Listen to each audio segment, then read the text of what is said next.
எல்லாம் பச்சை தான். கையெல்லாம் வெந்துடும், எண்ணெய் தடவியாச்சும் பண்ணுங்க. சாம்பார் வச்சு தான் அதை க்ளீன் பண்ணணும். நீ காதில் கம்மல் மாதிரி போட்டுக்கு.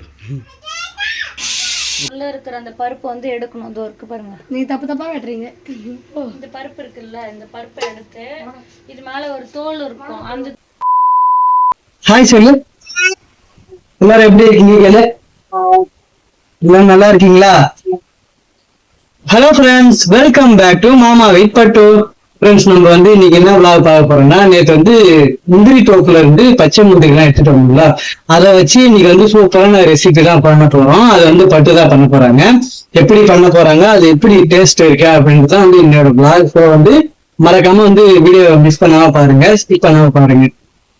குயிலாப்பாளையம் போனோம் இல்லையா, அங்கே வந்து முந்திரி பச்சை முந்திரி எடுத்துட்டு வந்தோம். அந்த பச்சை முந்திரியை வச்சு தள்ளி போச்சு. இத்தனை நாளா 3 நாள் ஆயிடுச்சு, அதுவே காஞ்சிடும் போல. பச்சை முந்திரியை வச்சு சிக்கன் குழம்புல இல்லை சாம்பார் அந்த மாதிரி போட்டு சாப்பிட்டாக்கா அவ்வளோ ருசியாக இருக்கும். இன்றைக்கி நம்ம வந்து பருப்பு சாம்பாரில் பச்சை முந்திரியை அறுத்து அதை வந்து பண்ண போகிறோம்.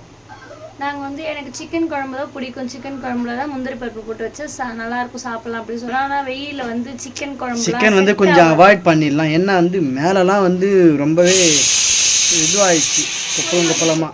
அதனால இப்போதைக்கு என்ன பண்ண போறோம், முந்திரி பச்சை முந்திரி பருப்பு போட்டு சாம்பார் வைக்க போறேன். குக்கர்ல பருப்பு வச்சிருக்கேன், நான் சாப்பாட்டு கோலை வச்சிருக்கேன். அப்படியே எப்படி பண்றேன்னு சொல்லி பார்க்கலாம். யாரெல்லாம் பச்சை முந்திரி போட்டு சாம்பாரோ இல்லை சிக்கன் கிரேவியோ இல்லை சிக்கன் வறுவலோ இல்லை முந்திரி பருப்பு போட்டு வறுவலோ யாரெல்லாம் சாப்பிட்ருக்கீங்கன்னு கமெண்ட் பண்ணுங்க. சாப்பிட்டு பாருங்க, நல்லா இருக்கும். அது எப்படி பண்றேன், அது எப்படி கிளீன் பண்றேன்றது அப்படியே 1 by 1 காமிக்கிறேன். எல்லாம் பச்சை தான். பச்சை தான். இதுமா பச்சை? ஆமா பச்சை தான், அதெல்லாம் பச்சை தான். டிவி வச்சு பாருங்க, இது இருக்கு இல்லையா, காதில் கம்மல் மாதிரி போட்டுக்கு, காது வெந்துடும். இப்படி புட்டாலே வந்துடும். இது இங்க பாருங்க, நீ ஒரு ஆள் எவ்வளோ நேரத்துக்கு இது வெட்டுறது கிரி? அந்த கிளவுஸ் போட்டுன்னு வெட்டான் இந்த பேர் கையெல்லாம் பாலாயிடும் கிரி, செட் ஆகுது, கையெல்லாம் காயமாயிடும். வெட்டத்தெல்லாம் மாதிரி 2 வெட்டி அது உள்ள இருக்கிற அந்த பருப்பு வந்து எடுக்கணும். இதோ இருக்கு பாருங்க. நீ தப்பு தப்பா வெட்டுறீங்க. இந்த பருப்பு இருக்குல்ல, இந்த பருப்பை எடுத்து இது மேல ஒரு தோல் இருக்கும். அந்த தோலை வந்து நம்ம சுடு தண்ணியில போட்டு தான் உரிக்க முடியும். அது 1 by 1 கொஞ்சம் லேட் ஆகும். ஒன்று நான் வெட்டி பருப்பு எடுத்து சுடு தண்ணியில போட்டுட்டு உரிக்குள்ள காமிக்கிறேன். கலப்பட ஜூஸ் செய்ய போறோம். கிரியாக்கா, கையெல்லாம் வெந்துடும், எண்ணெய் தடவியாச்சும் பண்ணுங்க. சாம்பார் வச்சு தான் அதை க்ளீன் பண்ணணும். சாம்பார் இல்ல, எண்ணெய் தடவினாலும் ஒன்றாவது. அப்படியா? எண்ணெயும் தடவலாம். சாம்பார் வச்சு க்ளீன் பண்ணால் கையில் ஒட்டாது. எண்ணெயும் தடவலாம். சரி விடு பட்டு, நீ தானே க்ளீன் பண்ணுற, உனக்கு எக்ஸ்ட்ரா 2 பருப்பு 3 பருப்பு எக்ஸ்ட்ரா. உனக்கு பிடிக்காதா?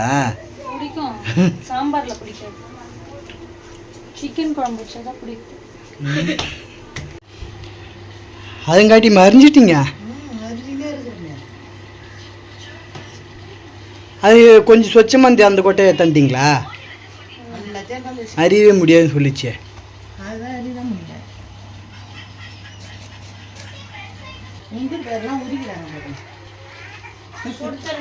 சுடு தண்ணியில போட்டு ஒன்று எடுத்து உரிக்கிறோம். சுடு தண்ணியில போட்டாச்சா, அது மேலே இருக்கிற தோலெல்லாம் உரிச்சிட்டு நம்ம குழம்புல போடணும். அப்படியே கூட எடுத்து சாப்பிடலாம், நல்லா தான் இருக்கும். சுடு தண்ணியில போட்டு ஒரு டைம் நல்ல தண்ணியில போட்டு கழுவிட்டு சாப்பிடணும், சூப்பராக இருக்கும். இன்னும் அந்த அந்த சின்ன பவுலில் இருக்கு, அதே தானா முந்திரி? சின்னதாக ஒரு பவுல் மாதிரி இருக்கு, அதே தானா? பாக்குறதுக்கு எவ்வளவு இருந்துச்சு, ஒரு பிளேட் நிறைய முந்திரியா, அது கட் பண்ணி உள்ள நோண்டி இந்த முந்திரி எடுத்தா இவ்வளவுதான் வந்துச்சு. இவ்வளவுதான் இருக்கு, இவ்வளவுதான். ஆனா இதுல சாப்பிட்ட மாதிரிலாம் இருக்காது, ஜஸ்ட் ஒரு டேஸ்ட் வாசனைக்கு அவ்வளவுதான். ஆளுக்கு ஒரு 4 நாள் வரும்.